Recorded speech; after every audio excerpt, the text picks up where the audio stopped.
और इसलिए जो करना है वो ये है कि जिंदगी में होते हुए अपनी जिंदगी को बेहतर कैसे बनाना है। फाइनेंशियल चीजों से कंप्रोमाइज न करते हुए अपनी बाकी जिंदगी को बेहतर कैसे बनाना है। और जिंदगी बेहतर है यानी इसके 4-5 पैरामीटर्स हैं। सबसे गहरा पैरामीटर ये है कि आपके पास जीने का कोई पर्पस है या नहीं, और है तो कितना बड़ा पर्पस है। कुछ लोगों के पास होता है, मुझे सबको हरा देना है, फर्स्ट आना है, 1 करोड़ कमाना है, ठीक है, पर्पस है, पर यह पर्पस बहुत दूर तक हेल्प नहीं करेगा। इससे बेहतर पर्पस होता है एक समय के बाद कि आप अपनी क्रिएटिव इनसाइट को आगे बढ़ाएं। मैं ऐसे कई सीएस को जानता हूं जो सीए हैं, पर उनको लगा कि मेरी जिंदगी इतनी सीमित नहीं है, मुझे कुछ और करना चाहिए। मेरी पहली आपसे गुजारिश ये है कि सीए बनने के बाद अपनी क्रिएटिव इंस्टिंक्ट को मरने मत दीजिए।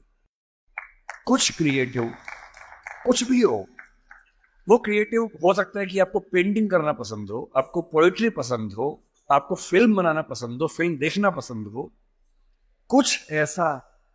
क्योंकि जो क्रिएटिव नहीं है, कई थिंकर्स कहते हैं कि जानवरों के पास जो 5 सेंसेस होती हैं, मतलब सबके पास नहीं, लेकिन जैसे गधे के पास है, गाय के पास है, भैंस के पास है, 5 सेंसेस हैं, हमारे पास 5 सेंसेस हैं।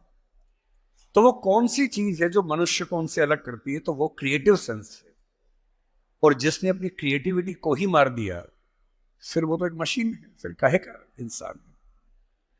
इसलिए मेरी पहली गुजारिश आप सबसे ये है कि सीए होते हुए कुछ ऐसा क्रिएटिव शौक पाल लीजिए कि दिन में 1 घंटा मस्ती से गुजार सकें उसमें। वो कुछ भी हो, फिल्म देखने से लेकर कविता लिखने तक, पेंटिंग करने तक, कुछ भी हो।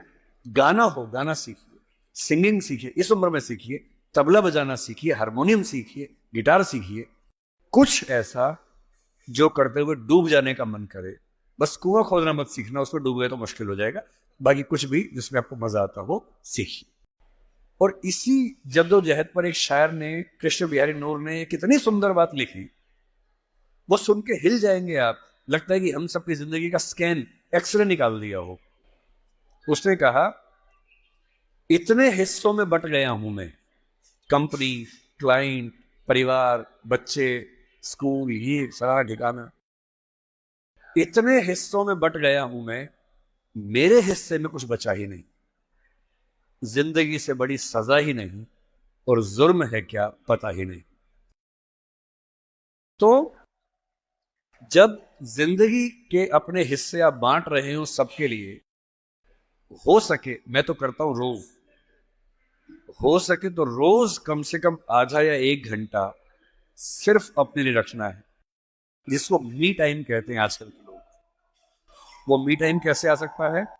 उसका एक आसान तरीका ये है कि जब आप घर से ऑफिस, से ऑफिस से घर जाएं, अगर खुद ड्राइव करते हैं, वो मी टाइम हो सकता है। उसमें फोन को ऑफ कर दीजिए, अपने आप से बात करते हुए चलिए, अपने आप से सवाल, अपने आप से जवाब, अपने आप से ठहाका मार रहे हैं। तो ज़िंदगी में कुछ क्रिएटिव बनिए और सभी लोग खुश रहिए, यही दुआ है हमारी। और डॉक्टर दिव्यकीर्ति सर की बातों को फॉलो ज़रूर कीजिए, बहुत अच्छी बात कहते हैं। ऐसे लोग जो है टच में कभी कभी आते हैं।